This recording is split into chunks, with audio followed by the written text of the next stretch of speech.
오늘 우리에게 주신 하나님의 생명의 말씀은 요한계시록 5장 1절에서 10절까지 말씀입니다. 내가 봄에 보좌에 앉으신 이의 오른손에 두루마리가 있으니 안팎으로 썼고 7인으로 봉하였더라. 또 봄에 힘있는 천사가 큰 음성으로 외치기를 누가 두루마리를 펴며 그 인을 떼기에 합당하냐 하나. 하늘 위에나 땅 위에나 땅 아래에 능히 그 두루마리를 펴거나 보거나 할 자가 없더라. 그 두루마리를 펴거나 보거나 하기에 합당한 자가 보이지 아니하기로 내가 크게 울었더니 장로 중에 한 사람이 내게 말하되 울지 말라. 유대 지파의 사자 다윗의 뿌리가 이겼으니 그 두루마리와 그 7인을 떼시리라 하더라. 내가 또 보니 보좌에 네 생물과 장로들 사이에 한 어린 양이 서 있는데 일찍이 죽임을 당한 것 같더라. 그에게 7뿔과 7눈이 있으니 이 눈들은 온 땅에 보내심을 받은 하나님의 7영이더라. 그 어린 양이 나와서 보좌에 앉으신 이의 오른손에서 두루마리를 취하시니라. 그 두루마리를 취하심에 네 생물과 24 장로들이 그 어린 양 앞에 엎드려 각각 검은고와 향이 가득한 금 대접을 가졌으니 이 향은 성도들의 기도니라. 그들이 새 노래를 불러 이르되 두루마리를 가지시고 그 임봉을 떼기에 합당하시도다. 일찍이 죽임을 당하사 각 족속과 방언과 백성과 나라 가운데에서 사람들을 피로 사서 하나님께 드리시고 그들로 우리 하나님 앞에서 나라와 제사장들을 삼으셨으니 그들이 땅에서 왕노릇 하리로다 하더라. 아멘. 오늘은 요한계시록 5장 1절에서 10절까지 말씀을 중심으로 절망의 눈물이 감격의 눈물이 될 때, 우리 제목을 한번 함께 읽어보겠습니다. 시작. 절망의 눈물이 감격의 눈물이 될 때. 시험을 치는 분들에게 시험을 치는 것도 힘들지만 시험을 치고 나서 기다리는 시간들이 참 떨리고, 이 시험이 아주 중요한 시험이라면, 내가 이걸 꼭 통과해야 되는 거라면, 예를 들면 고등학교, 대학교에서 대학을 위해서, 대학원을 위해서 시험 치는 거라든지, 아니면 직장에 꼭 들어가야 된다든지, 이런 중요한 시험을 치를 때에 시험을 치는 것도 아주 긴장되고 떨리지만 시험 결과를 기다리는 마음이 참 두렵고 떨릴 때가 있지 않습니까? 저희 때에는 고등학교에서 대학교 혹은 대학교에서 대학원 이렇게 갈 때에 가서 보는 것도 있었지만 대부분 전화를 걸면 알려주거나 아니면 인터넷에서 수험표를 딱 쳐서 딱 누르면 화면이 쫙 바뀌면서 만약에 합격을 했으면 어떻게 나오는 줄 아세요? 만약에 전화를 받는 분이나 이 모니터에서 아주 밝은 표정으로 축하한다고, 너무 잘 됐다고 하면서 딴따라단 하면서 막 노래도 나오는 그런 경우가 있어요. 그래서 합격했구나 이렇게 하면 막 기분이 너무 좋죠. 근데 만약에 떨어졌다, 자, 그럼 어떠냐면은 제가 미국에도 석사 박사 과정에서 이렇게 어플라이를 해보면 이메일로 이렇게 편지가 딱 날아오거든요. 그 첫 줄을 읽으면 대부분 내가 떨어졌는지 붙었는지 알 수가 있습니다. 첫 줄에 만약에 당신은 훌륭한 학생이지만 이렇게 나오면 붙었을까 떨어졌을까요? 대부분 다 떨어진 거예요. 당신은 너무 훌륭한 학생이지만 이번 기회가 아니고 다음 기회에 와달라. 이런 것들이 있으면 떨어진 거죠. 그래서 우리가 시험을 치르고 이 땅에 살아가면서 그 결과를 기다릴 때에도 기쁨의 눈물과 안타까움의 눈물이 있는 것처럼 우리가 이 땅의 삶을 마감하고 언젠가는 하나님 앞에, 그 심판대 앞에 서게 될 텐데, 여러분이 만약에, 아니면 여러분의 자녀들과 형제 자매들이 예수를 믿지 않고 지옥불에 떨어진다 라는 결과가 나오면 어떻게 될 것 같습니까? 성경에는 뭐라 그러냐면, 이 문이 닫혔거나 구원의 반열에 들어오지 못한 사람들이 바깥 어두운 곳에 쫓겨가서 그 다음에 뭐라고 나온 줄 아세요? 슬피 울며 이를 간다는 거예요. 그러니까 그 슬픈 눈물, 그 고통의 눈물이 오늘 우리에게 있는 것이 아니라, 만약에 저와 여러분이 구원받아서 하나님 앞에 딱 섰다, 우리의 부족한 모든 더러운 것을 우리 하나님께서 다 용서해 주시고 하나님 앞에 딱 서서 다 함께 손을 잡고 예배 드린다, 그러면 여러분 눈에서 어떤 눈물이 날 것 같습니까? 이 감사와 감격의 눈물이 나오겠죠. 이처럼 우리가 오늘 말씀을 읽는 이 요한계시록 5장의 말씀은 심판의 결과, 어떠한 과정을 통해서 우리에게 심판이 있을 것이고, 이 심판에서 우리가 어떤 준비를 해야 하는지에 대해서 오늘 말씀으로 우리에게 일러주는 부분입니다. 이 사도 요한이 환상을 보니까 하나님의 오른손에 갖고 있던 두루마리 책을 보게 됩니다. 자, 오늘 본문 1절 말씀을 한번 읽어보겠습니다. 시작. 내가 보매 보좌에 앉으신 이의 오른손에 두루마리가 있으니 안팎으로 썼고 7인으로 봉하였더라. 지금 보좌를 쭉 지난 시간에 봤잖아요. 이 보좌를 딱 보니까 보좌에 앉으신 이가 계십니다. 지난 시간 말씀을 기억하시면 보좌에 앉으신 이는 하나님이시죠. 하나님께서 그 오른손을 딱 보니까 두루마리가 있더라는 것이죠. 그러면 하나님이 앉으신 보좌, 이게 무엇인지를 소아시아에 있는 7교회나 오늘 우리 성도들이 이해하는 부분은 이 보좌, 왕의 보좌라는 것, 황제 숭배가 만연했던 그 로마 시대에 억압받는 그 백성들에게 보좌라는 것이 3가지 의미가 있습니다. 3가지. 이 왕의 보좌에서는 첫 번째 어떤 일이 있었냐면, 보좌에서 왕이 말하면 그대로 시행되는 권세가 있었습니다. 그러니까 왕이 만약에 보좌에 앉아서 이렇게 해라, 뭐 길을 넓혀라, 뭐 성을 세워라, 뭐 적군을 물리쳐라 라고 왕이 말하면 이 왕의 보좌의 권세를 통해서 모든 일들이 그대로 시행되는 말의 권세가 이루어지는 것이 이 로마 황제의 보좌, 하나님의 보좌, 이게 연결되는 거죠.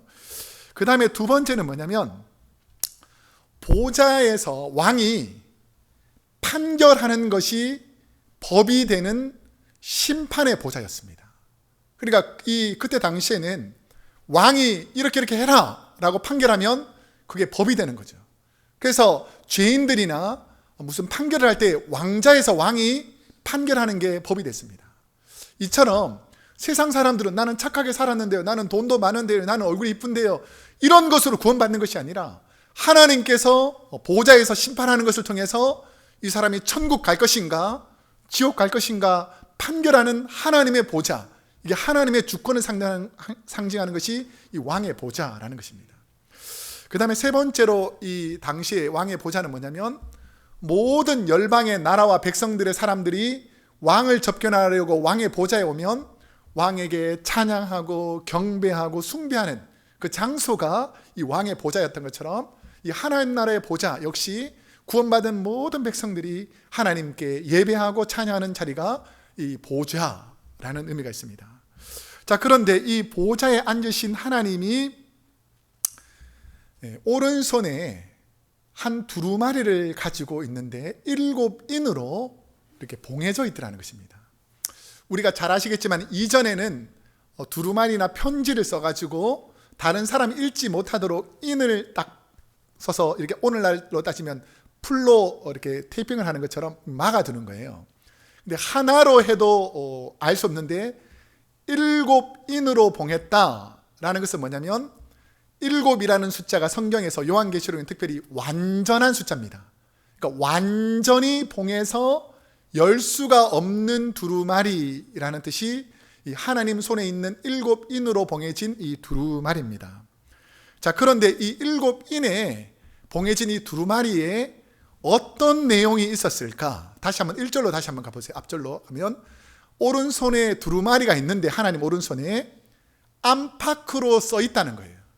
그러니까 이 두루마리를 보이진 않지만 안팎에 글이 가득 써 있다는 것입니다. 이 두루마리에 무슨 내용이 있었을까? 자, 이것을 알 수 있는 힌트가 구약에서도 예언사가 있고 신약에도 예언사가 있잖아요. 신약의 예언서가 요한계시록이라면 구약에는 이사야서를 비롯해서 소선지서 12권의 그 예언된 부분이 있는데, 이 에스겔서에 보면 이 두루마리 안팎에 쓰여 있던 내용이 무엇인지를 하나님께서 에스겔에게 구약시대 때 미리 보여주는 내용이 나와요. 자, 에스겔서 2장 9절 10절 한번 함께 읽어보겠습니다. 시작. 내가 보니 보라, 한 손이 나를 향하여 펴지고 보라, 그 안에 두루마리 책이 있더라. 그가 그것을 내 앞에 펴시니 그 안팎에 글이 있는데 그 위에 애가와 애곡과 재앙의 말이 기록되었더라. 지금 에스겔이 마지막에 하나님의 그 보좌의 환상을 본 거하고 지금 요한이 본 환상은 거의 같은 환상입니다. 그러니까 다니엘이 본 환상도 같은 환상이고, 그 환상에서 요한은 이 5장에서는 요만큼밖에 못 보지만 6장 7장에는 이 이제 직접 펴가지고 이 여기는 애가 애곡 재앙이라고 써 있지만 이 대접이 부어질 때마다 엄청난 재앙들, 나팔이 불 때마다 엄청난 재앙들, 이런 재앙들이 인을 뗄 때마다 재앙들이 구체적으로 쫙 나옵니다. 근데 이제 이 에스겔은 그 내용이 애가 애곡 재앙, 그러니까 두루마리 속에 이 종말의 현상이 뭐냐면 심판의 내용들이 가득 기록되어 있다라는 것을 에스겔도 보게 되고, 이제 나중에 이 사도 요한도 예수님을 통해서 보게 됩니다. 그러면 이 구약에서 말하는 이 두루마리 책, 그럼 이 책은 언제 이루어질 일인가? 자, 요한은 요한계시록을 쓰면서 역사적 종말이 일어날 일이라 그랬잖아요. 그 다니엘 역시 예수님 탄생보다 한참 전, 거의 700년 전 사람인데 이들도 하나님께서 언제 이 일들이 이루어질지를 알려줍니다. 자, 다니엘서 8장 17절 한번 읽어보겠습니다. 시작. 그가 내가 선 곳으로 나왔는데 그가 나올 때에 내가 두려워서 얼굴을 땅에 대고 엎드리매 그가 내게 이르되 인자야 깨달아 알라. 이 환상은 정한 때 끝에 관한 것이니라. 제가 지난 시간에도 그전 시간에도 말씀드렸는데, 다니엘서는 1장부터 6장까지는 다니엘 시대의 역사에 관해서 기록되어 있다면 7장부터 마지막 14장까지는 요한이 본 것처럼 계시의 환상입니다. 그 환상을 보는데 이 환상이 본 것이 언제 일어날 것이냐라고 했을 때에 정한 때 끝에 관한 것, 이 말은 역사적 종말이 이루어질 때 일어날 사건이라는 거예요. 그러니까 이 지금 다니엘이 본 거나 에스겔이 본 거나 사도 요한이 본 이 모든 사건이 역사적 종말에 일어날 사건들에 대해서 예언한 것이라는 것입니다. 자, 그러면서 다니엘서 12장 4절에 보면 두루마리에 있는 내용들을 어떻게 하라라고 또 하나님께서 다니엘에게 명령한 부분이 나옵니다. 다니엘서 12장 4절 한번 읽어보겠습니다. 시작. 다니엘아, 마지막 때까지 이 말을 간수하고 이 글을 봉함하라. 많은 사람이 빨리 왕래하며 지식이 더하리라. 그래서 이 말씀을 7인으로 봉해져 있도록 하나님께서 봉해 놓습니다. 자, 그런데 두루마리 환상을 보고 분명히 이 고난과 시련이 있다는 것을 알겠는데 이 문제를 어떻게 해결할지를 이 두루마리를 열어야 알 수 있는데 사도 요한이 이 내용을 알고 싶은데 알 수 있는 방법이 없는 거예요. 자, 그래서 2절에 보면 안타까워하는 사도 요한의 말씀이 2절과 3절에 나옵니다. 한번 읽어보겠습니다. 시작. 또 봄에 힘있는 천사가 큰 음성으로 외치기를 누가 그 두루마리를 펴며 그 인을 떼기에 합당하냐 하나 하늘 위에나 땅 위에나 땅 아래에 능히 그 두루마리를 펴거나 보거나 할 자가 없더라. 요한이 환상 중에 천사에게서 큰 소리를 듣습니다. 누가 하나님의 오른손에 있는 두루마리를 펴서 내용을 알려줄까? 그 내용을 알기 위해서 어떤 분이 그 인을 떼어 우리에게 그 두루마리의 비밀을 알려줄까라고 생각하고 있는데, 보니까 하늘 위에나 땅 위에나 땅 아래에 그 두루마리의 비밀을 해석해 줄거나 열어줄 사람이 있습니까? 없습니까? 없다라는 거예요. 그러니까 이 비밀에 대해서 알 수 없으니까 이게 안타까워하고 있다는 것입니다.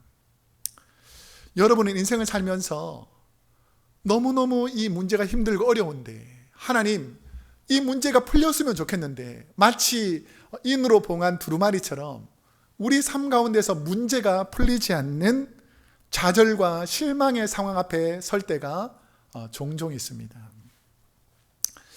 1부 때도 있고 2부 때도 있어가지고 당사자가 있어서 좀 죄송하지만 제가 설명해 드리면, 몇 년 전에 우리 교회 집사님의 딸이 갑자기 뇌혈관 문제가 생겨서 중환자실에서 급하게 수술을 해야 했습니다. 죽을 수도 있다는 의사의 말을 듣는 순간 어머니는 거의 이성을 잃고 눈물을 흘리는 모습을 보면서 저와 저희 아내도 함께 눈물을 흘리게 됐습니다. 우리에게는 인간의 힘으로 해결할 수 없는 여러 상황이 있다는 것이죠. 하나님, 이렇게 이쁘고 착한 아이에게 왜 갑자기 우리가 도저히 해결할 수 없는 이 문제 앞에 서게 하십니까? 하나님, 이 문제를 통해서 우리가 어떻게 해결할 수 있는 방법을 좀 알려주십시오라고 애원할 수밖에 없는, 우리의 힘으로는 도저히 그 상황이 이해될 수 없기 때문에 하나님, 이 문제를 어떻게 풀어야 합니까? 라고 하나님 앞에 부르짖는 순간들이 온다는 것이죠. 저와 여러분도 살다 보면 어떻게 내게 이런 어려움이 닥치지, 이 어려움을 어떻게 풀지라고 가슴 졸이며 기도할 때가 있을 것입니다. 현재 고난의 문제를 풀기 위해 두루마리를 열어보아야 하는데 펴볼 수 있는 사람을 찾지 못한 사도 요한의 마음이 어떻게 했을까? 하나님, 이 문제를 어떻게 풀어야 됩니까? 자, 4절 말씀 한번 읽어보겠습니다. 시작. 그 두루마리를 펴거나 보거나 하기에 합당한 자가 보이지 아니하기로 내가 크게 울었더니.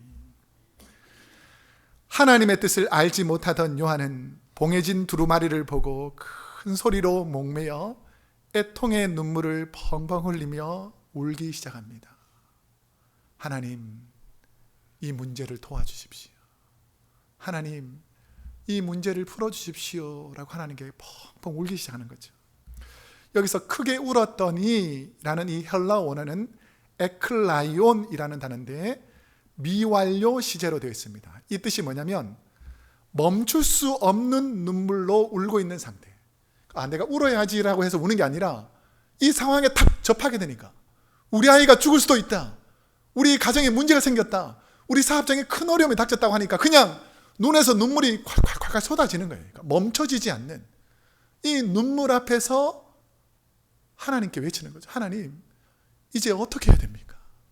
이 고난의 상황에서 우리가 어떻게 해야 됩니까? 라고 지금 사도 요한이 눈물을 펑펑 흘리고 있는 거죠. 근데 이게 신구약에 보면 딱 한 번 더 똑같이 헬라어로 에클라이온이라고 쓰여진 부분이 있습니다. 이게 뭐냐면 요한복음 11장에 보면 나사로, 잘 아시죠? 나사로가 죽습니다.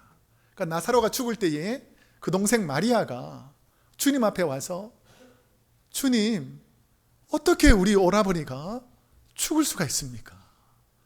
우리가 잘 아시겠지만 예수님 오실 때마다 음식도 대접하고 정성껏 섬기고, 그리고 우리가 하나님의 사랑으로 주님을 그렇게 극진히 대접했는데 어떻게 우리 가정에 부모님도 계시지 않고 우리가 의지하는 이 오라버니 한 분밖에 없는데 이 오라버니가 죽으면 우리는 어떻게 살아갑니까? 라고 이 나사로의 죽음을 가지고 펑펑 울던 이 마리아의 모습이 이 에클라이온이라는 단어입니다. 그런데 우리가 살다 보면 진실하게 눈물을 흘리며 하나님께 아뢰는 사람도 있고, 미선적으로, 가식적으로, 바리새인처럼, 사두개인처럼 자기의 욕구를 충족하면서 하나님 앞에 잘 보이려고 눈물 흘리는 척하는 사람이 있다는 것이죠.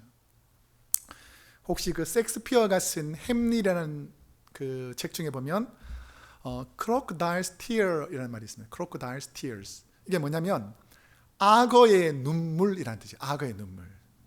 이 악어의 눈물이라는 용어가 생기게 된 것은 나일강, 우리 이집트에 있는 나일강에 보면 나일강에 악어떼들이 살고 있는데 동물들이나 사람들이 지나가려고 하면 악어들이 갑자기 탁 습격해가지고 동물을 콱 잡거나 아니면 사람들을 탁 물어가지고 죽일 때가 있다는 거예요. 그런데 이 햄릿에 보면 강가에서 이 동물이나 사람을 탁 죽일 때에 악어가 이렇게 눈물을 탁 흘린다는 거예요. 악어가 흘리는 눈물이 진짜일까요? 가짜일까요? 잡아먹지를 말아야지 그러려면. 근데 잡아먹으면서도 아이고 내 입에 죽어서 안타깝네 라고 하면서 눈물 흘리는 척 하는 걸. 이런 악어의 눈물이 가식적인 눈물, 위선적인 눈물이라고 합니다. 그런데 우리가 살다 보면 진실로 안타까워서 눈물이 흐를 때가 있다는 것이죠. 여러분은 어떤 상황에서 진실한 눈물을 흘립니까? 저와 여러분은 풀리지 않는 고난 앞에서 안타까워 눈물을 흘리신 경험들이 있을 것입니다. 저는 신방을 하다 보면 병상에 누워 계신 그 어르신들, 이분들을 보면 참 마음이 안타까울 때가 있어요. 그러니까 신방을 해서 집을 방문해 보거나 이렇게 병상에 누워 계시는 그 모습을 보면 몸은 교회에 있는데 마음이 교회에 있지 못해서 예배를 드리는 거예요. 그런데 성경 구절도 잃어버리고 뭐 사람 이름도 다 잊어버리는데 잘 안 잊어버리는 것이 있어요. 그게 뭐냐면 찬송입니다. 찬송. 그 찬송을 같이 부르면 이분들이 거의 10중 8구는 눈물을 뚝뚝 흘리면서 하나님 감사합니다, 이런 눈물에 감격을 흘릴 때가 참으로 많이 있어요. 그래서 그 권사님이 눈물을 흘리면, 그 집사님이 눈물을 흘리면 저도 같이 눈물이 나와서 찬송을 거의 한 3분의 1 정도는 눈물을 흘리면서 부르는 경우가 많습니다. 제가 잠깐 새가족 소개도 했었는데 지난 금요일 날 새가족을 좀 신방해 달라고 해서 우리 권사님에게 가게 됐습니다. 근데 우리 권사님이 사정이 있어가지고 예배를 드릴 수 없는 상황이 된 거예요. 그러니까 자녀들이 이제 토요일 날 저녁 늦게까지 일을 하다 보니까 이제 주일 날 아침에 교회를 안 다니는 자녀니까 늦잠을 잘 거 아닙니까? 그러니까 자녀를 깨워가지고 교회에 오기가 쉽지 않으니까 이제 그냥 4개월 동안 우리 교회에서 예배를 잘 드리지 못했던 것입니다. 근데 이제 우리가 처음에 가서 이렇게 예배를 드리니까 권사님 혹시 좋아하는 찬송이 뭐가 있습니까? 라고 하면서 물어보니까 기억이 나지 않는데요. 찬송가 무엇을 좋아하는지. 그래서 기억이 안 날 때는 우리 어르신들하고 무조건 부르는 찬송가가 있습니다. 뭔 줄 아세요? 옛날 찬송가 460장, 우리 찬송가 301장, 지금까지 지내온 거 주의 크신 은혜라. 자, 이걸 착 부르는데 이 느낌이 있잖아요. 찬송가를 부르면 찬송이 있어야 되는데 찬송가 소리는 사라지고 눈물만 계속 흐르는 거죠. 나도 권사님을 보면서 눈물이 나고 권사님도 날 보고 눈물이 나고 하면서 눈물을 흘리게 되는 그런 시간이 있었습니다. 이처럼 우리가 누군가의 안타까움을 생각하면서 간절한 마음으로 하나님께 눈물을 흘리는 것, 우리 하나님께서 기억하신다는 것이죠. 지금 요한이 흘리는 눈물 역시 앞으로 인류에게 닥칠 재앙과 재난, 고난, 이런 고난을 맞이할 초대교회 성도들과 역사적 종말을 맞이하면서 고통당할 성도들의 상황을 생각하면서 두루마리 안에 있는 심판과 구원의 계획들을 알 수 없어서, 이 고통받는 사람들의 어려움에서 건져줄 수 있는 방법을 알 수 없어서 하나님께 울부짖으며 하나님, 이 문제를 풀어줄 수 있도록 하나님 우리에게 그 두루마리의 비밀을 알려주십시오라고 하나님께 엉엉 울면서 호소하고 있습니다. 자, 그러니까 절망 중에 울고 있던 요한에게 위로의 말을 전해주는 한 분이 등장합니다. 자, 5절 말씀 한번 읽어보겠습니다. 시작. 장로 중에 한 사람이 내게 말하되 울지 말라, 유대 지파의 사자 다윗의 뿌리가 이겼으니 그 두루마리와 그 7인을 떼시리라 하더라. 기도하면 응답될 줄로 믿습니다. 24장로 중에 한 사람이 울고 하나님께 아래는 사도 요한에게 와서 울지 말라고 두루마리의 인을 떼실 분이 있다라고 위로해 줍니다. 그러면 그 비밀을 떼어주실 분이 누구냐라고 했더니 유대 지파의 사자 다윗의 뿌리라는 것이죠. 자, 유대 지파의 사자, 이거 뭐냐면 유대 지파를 표현하는 것이 사자입니다. 사자, 라이온. 그래서 이 라이온 사자 같은 분이 있는데 이분이 누구의 뿌리에서 난다고요? 다윗의 뿌리에서 난다는 것입니다. 다윗의 뿌리. 그래서 이 다윗의 뿌리가 누군가를 생각해 보니까 이사야서 11장 1절에서 2절에 보면 다윗의 아버지 이새, 그 이새를 통해서 한 뿌리가 난다는 것입니다. 한번 읽어보겠습니다. 시작.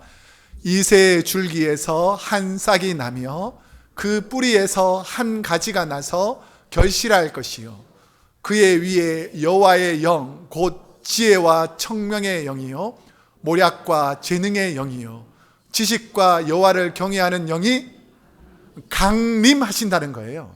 그러니까 여기서 탄생하는 게 아니고 하나님께서 보내주시는 그 주님, 인류의 구원자가 이 땅으로 강림 오신다라는 것입니다. 그러면 지혜와 총명의 영, 모략과 재능의 영, 지식과 여호와를 경외하는 영을 가지신 강림하신 그분이 누굴까요?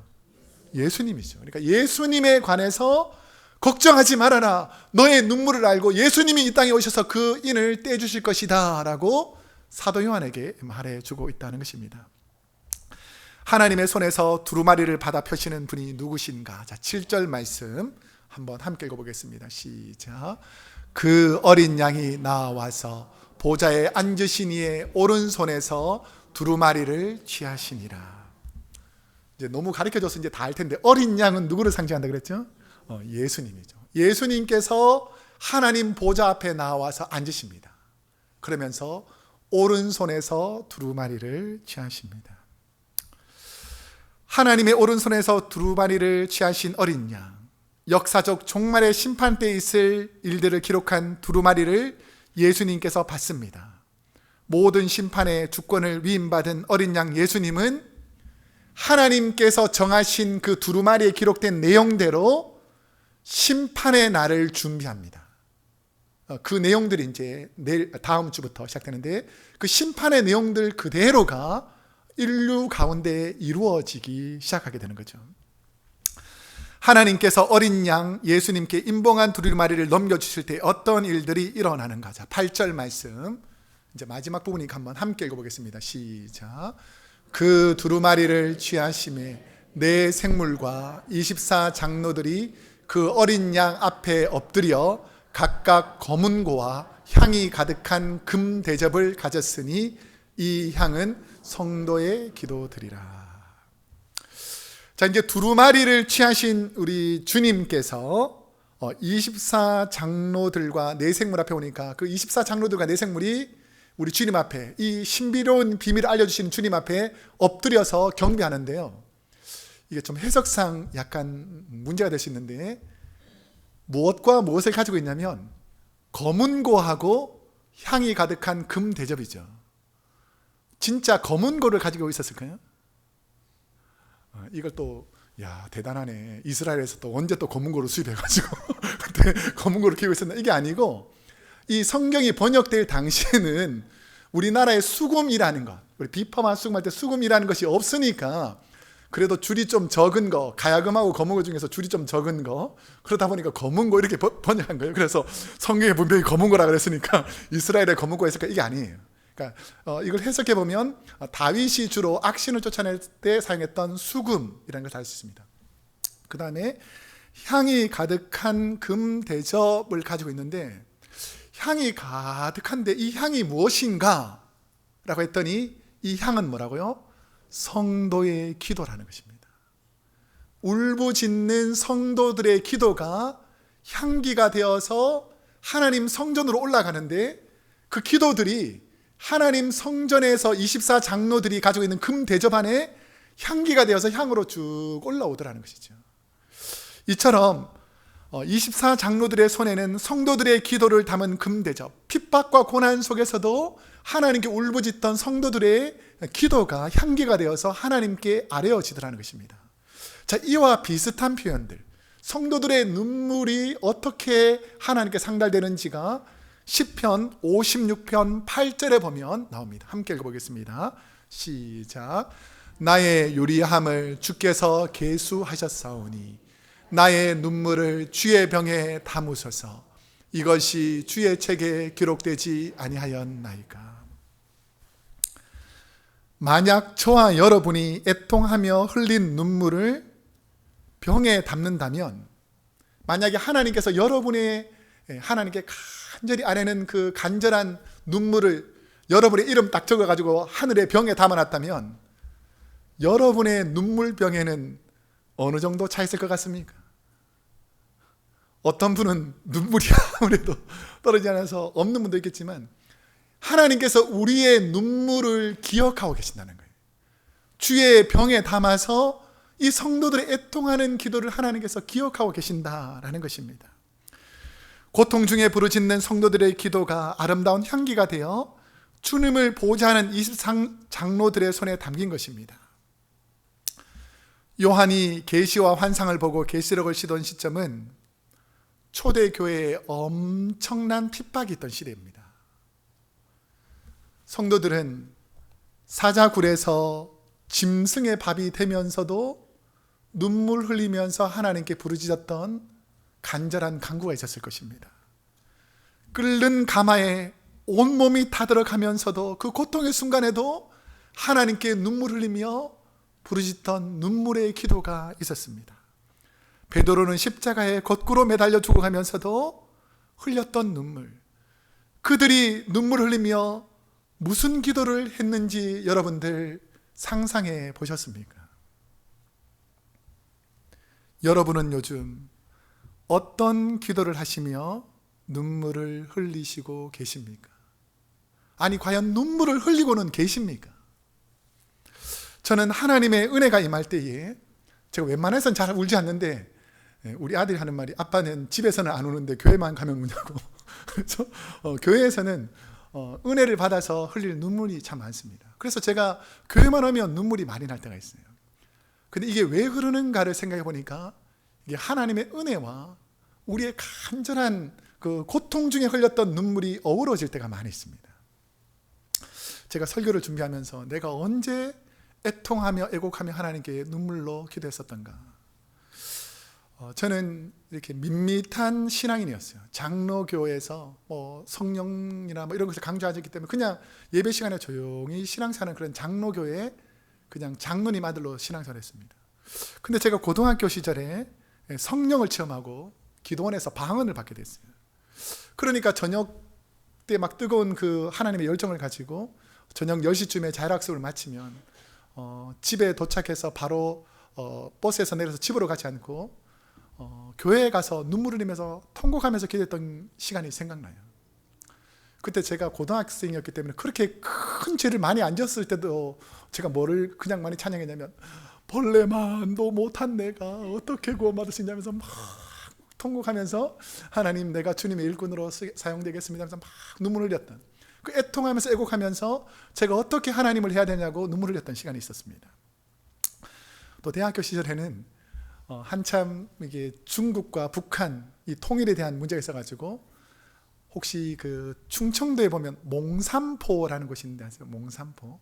그 충청도가 이 중국하고 제일 가깝다고 생각해가지고 서해안에 가서 막 우리 동기들하고 눈물을 흘리면서 하나님, 저 중국 땅에 복음이 전해지게 해달라고, 저 북한 땅에 복음이 전해지게 해달라고 막 통곡하면서 애통하는 마음으로 그곳에서 굶주려 죽고 고통당하는 성도를 생각하면서 막 눈물을 흘렸던 그 애곡과 애통의 눈물이 있었습니다.